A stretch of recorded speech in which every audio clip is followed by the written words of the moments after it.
অন্তর্বর্তী সরকারের অকাল মৃত্যুতে গায়েবানা জানাজা পড়ছে চট্টগ্রাম প্রকৌশল ও প্রযুক্তি বিশ্ববিদ্যালয়ের শিক্ষার্থীরা, যে আন্দোলনরত শিক্ষার্থীরা, তারা 3 দফা দাবি নিয়ে যে দাবি নিয়ে তারা আন্দোলন করছিলেন ঢাকা, গাজীপুর এবং সবশেষ আজ চট্টগ্রামে তারা এই আয়োজন করেন। এবং আজকে তারা এই অন্তর্বর্তী সরকারের পক্ষ থেকে কোনো ধরনের সিদ্ধান্ত না আসায় তারা অন্তর্বর্তী সরকারের অকাল মৃত্যুতে তারা এই যে গায়েবানা জানাজা, সেই গায়েবানা জানাজা আদায় করছেন। এখন নিশ্চয় দেখছেন যে শিক্ষার্থীরা, চট্টগ্রাম প্রকৌশল ও প্রযুক্তি বিশ্ববিদ্যালয়ের শিক্ষার্থী রয়েছে, তারা সেই গায়েবানা জানাজা নামাজে অংশগ্রহণ করছে এবং নিশ্চয়ই সেই দৃশ্য আপনাদের সরাসরি দেখানোর চেষ্টা করছে কালের কণ্ঠের পর্দার মাধ্যমে। এখানে যে অন্তর্বর্তী সরকারের যে চুয়েটের শিক্ষার্থী অর্থাৎ প্রকৌশল শিক্ষার্থীদের যে 3 দফা দাবি, সেই দাবি নিয়ে আসলে সরকারের পক্ষ থেকে কোনো ধরনের আশ্বাস না আসায় এখনো তারা সেই অন্তর্বর্তী সরকারের যে দাবি, যে 3 দফা দাবি, সেই দাবির প্রেক্ষিতে কোনো ধরনের আশ্বাস না আসায় সে কারণে তারা মূলত এই গায়েবানা জানাজার আয়োজন করেছে এবং সেই গায়েবানা জানাজা কিছুক্ষণ আগে তারা শুরু করছে এবং শেষে তারা মোনাজাত করছেন এবং তাদের 3 দফা যে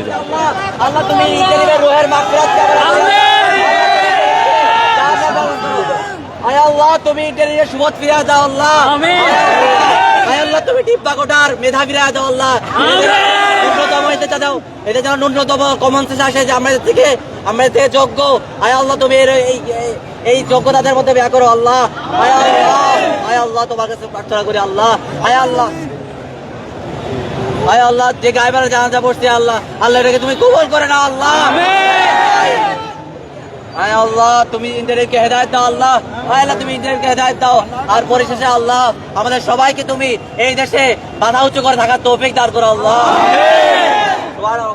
আচ্ছা, একটু দর্শক, এই যে দেখছিলেন, আপনাদের সরাসরি দেখানোর চেষ্টা করছিলাম অন্তর্বর্তী সরকারের যে গায়েবানা নামাজ তারা আদায় করেছে, সেই জানাজার নামাজ। এই গভর্নিং বডিটার অকাল মৃত্যু ঘটেছে, ইন্টারিমের এখানে তারা ক্ষমতায় আছে, এই কোটা বিরোধী আন্দোলনের রক্তের উপর দিয়ে তারা ক্ষমতায় এসেছে, কিন্তু তারা এই কোটা বিরোধী রক্তের মাধ্যমে ক্ষমতায় এসেও আজকে ঢাকা শাহবাগে আমাদের ইঞ্জিনিয়ার ভাইদের যারা কোটা বিরোধী আন্দোলন করেছে, তাদের উপর টর্চার করেছে, গ্রেনেড শেল মেরেছে, টিয়ার গ্যাস মেরেছে।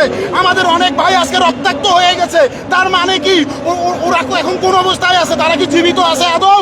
তারা কোনোভাবেই জীবিত নেই, তারা ইতিমধ্যে মৃত্যুবরণ করেছে। আমরা তার গায়েবানা এবং তাদের যাতে হেদায়েত হয়, যাতে তাদের রুহের মাগফিরাত কামনা করছি, যারা তাদের এই দেশটাকে রক্ষা করার জন্য, এই দেশের একটা অন্যতম একটা স্টেক হোল্ডার ইঞ্জিনিয়ার, দেশের যে স্ট্রাকচারাল যে উন্নতি, এটা করার জন্য যেন আল্লাহ তাদেরকে হেদায়েত দেয়, তাদের জন্য চোখের পর্দা খুলে দেয়, দেশে যাতে যোগ্যদের মূল্যায়ন হয়, এই জন্যই আমরা আজকে নামাজটা পড়ছি। আচ্ছা, কতক্ষণ থাকবে এই কর্মসূচি আজকে?